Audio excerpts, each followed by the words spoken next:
Internet Success Online tutorial. So I'm Shandip and I'll be helping you with the English subject of SNAP preparation. As we know, the time frame is now very limited. We are gearing up towards SNAP. Many other exams have already happened. You must have actually given CAT, IIFT, NMAT, but many of you would again know that for the fact SNAP is very different from all the other exams, be it English, be it ELA, maths. So if we consider a 10 to 12 days of preparation of SNAP, for the English part, I'll brief you today what needs to be done and how much you need to prepare, in what, uh, how much practice should actually go into it. So yeah, so if we come to the syllabus of the English that comes, that's first of all, RC is totally different from the rest of all these things. Yeah, there is verbal ability and verbal reasoning, but we can actually couple them in one basket, and RC is totally different. Again, let me mention one point that in SNAP, it's not about the quality, but it's about the quantity. Questions are very easy as compared to the other exams that you have given. For example, there will be fill in the blanks, and there will be question like a man complies dash his job. So there will be four options given, and as you know, this is going to be filled with. So a man complies with his job. So these kind of questions which are not very difficult to solve, but again, in SNAP, practice is the one of the most important things that makes a differentiating factor as you progress. So right now we have 10 days of preparation time if we consider that. How to actually go through all these things and in a timely manner. So coming to the RC, as I said, two RCs come in SNAP. So you have to be very quick to read in RC, and for that, as I've already mentioned in the group, the reading habit, the RCs won't be that difficult. The reading habit needs to catch on first thing. How will you do that? You read extensively short answers, long answers as you are scrolling in phone, rather than devoting the time to Facebook and Instagram. Learn something constructive, read anything. I mean, I always suggest Quora and some news apps. Quora, because there are, I mean, every topic is covered there. There's no specific topic.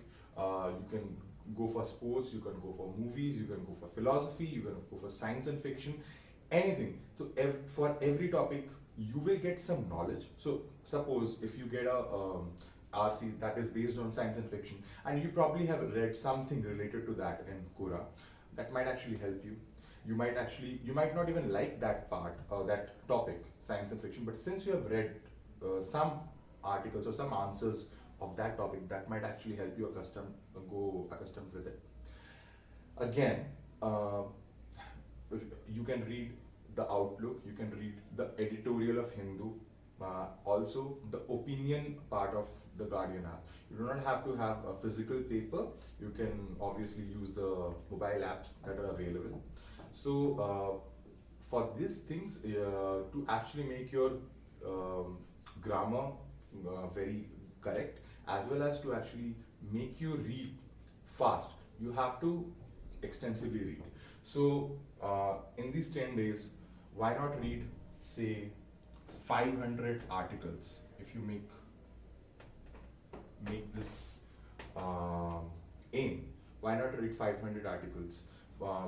I'm including everything, answers, core answers, as well as the articles.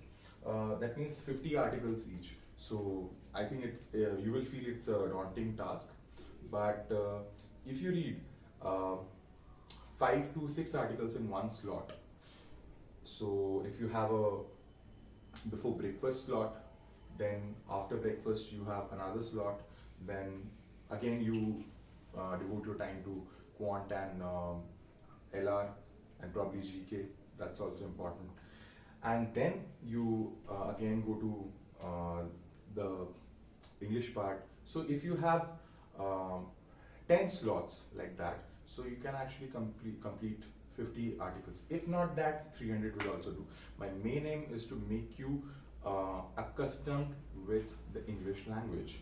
So the more you feel, the more you feel fluid while reading anything, and thus you pick up, the more easy it will happen. The music in the exams actually. So there's another technique in RC. You do not have to read the whole RC to actually answer the questions.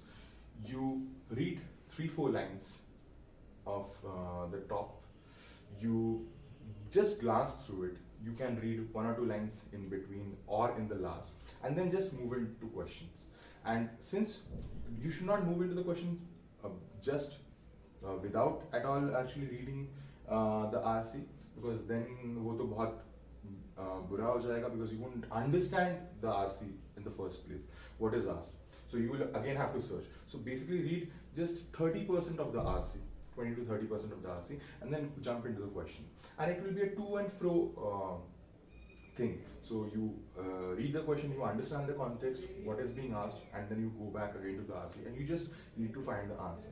Remember, you need to understand the RC, that is important, but the priority here is to you need to find the answer. If there are 5 questions, you get 4 answers, and if you have just understood 60% of the RC, that's enough. But again, just to answer those questions, you will have to actually understand the RC pretty much. So I think, as I said, you have to actually do a to and fro kind of approach. So as we are done with the RC part, let's now come to verbal ability and verbal reasoning. Now, in other exams also you have faced all these questions. They come in paragraphs. There are probably 3-4 synonyms or antonyms given. Again, I said the fill in the blanks would be very easy, but again, you have to crack it within seconds. It's either you know it or you don't know it. If you don't know it, probably within 2 or 3 seconds, just go to another question. For idioms, phrases, and jumbled paragraphs, it will take some time. For jumbled paragraphs, you have to, again, it's quite related to RC, because you have to understand the context here. You have to understand what is being talked about, and then you can understand what will be talked about first, and then what will be talked about second, third, fourth. Again, there is elimination by options.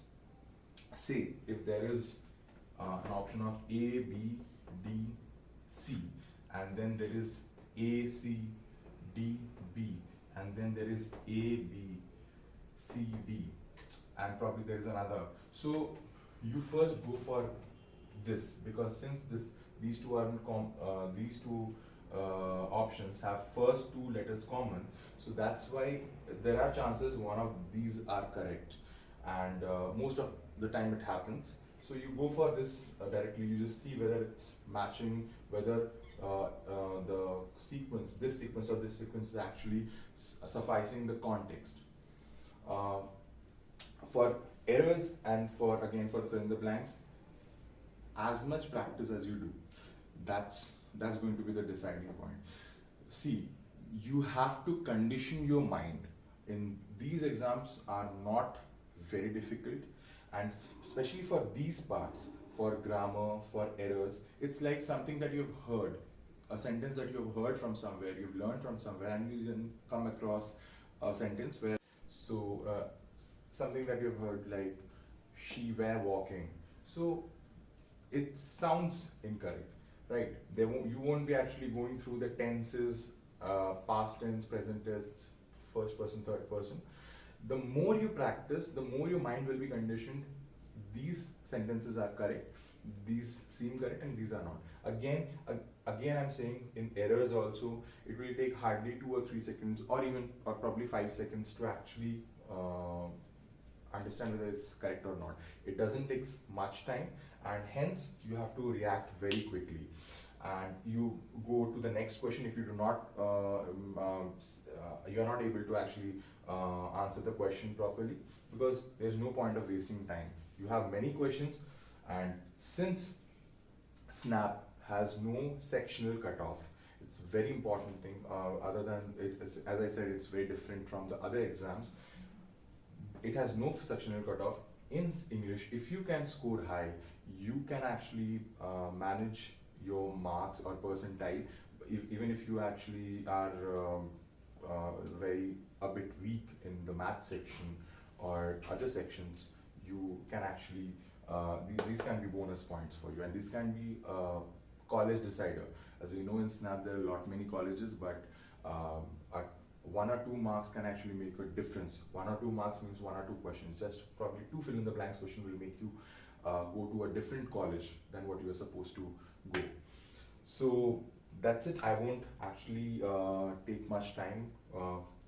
What I would suggest is, as I said, for RCs, I would want you to read close to 500 articles. That would again help you here. Reading will only help you here. There is no magic wand where I give you some cracks and it will actually happen for you. But again, these kind of tricks will be helpful.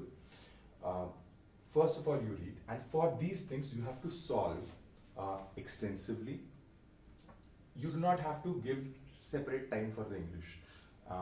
You concentrate more on your mathematics, your LR, your quant. Here, you whenever you are free, you just take up one fill in the blanks question, probably 5 fill in the blanks question, 5 jumble paragraphs. You solve it and you keep it that way. Then again, when you have a free time, or probably you are traveling, probably you are sitting somewhere, it's a free time because it's not that extensive, not that grilling, just like other subjects where you have to actually solve things. Here, you either know or you don't know. And again, reading is a very light exercise. So the more you practice, I would say for each one of them, again, you do 50 sets for each of the things that are listed here. I think that should suffice. I'm definitely within this 10 days, if you take from today, if you do these things, if you practice this much, you will have a substantial increase in confidence and your marks will reflect that. Thank you very much for listening to me. I hope this suffices. And for all the doubts, we are always here. Abhishek sir is always here, and you can always ask and your questions here. We will make sure that your doubts are actually corrected ASAP. And one last thing, as we are a YouTube channel, the more the subscriptions, that will actually help us generate better content day by day. We are doing this just out of pure passion, but we need your support, and that's how I would like to continue.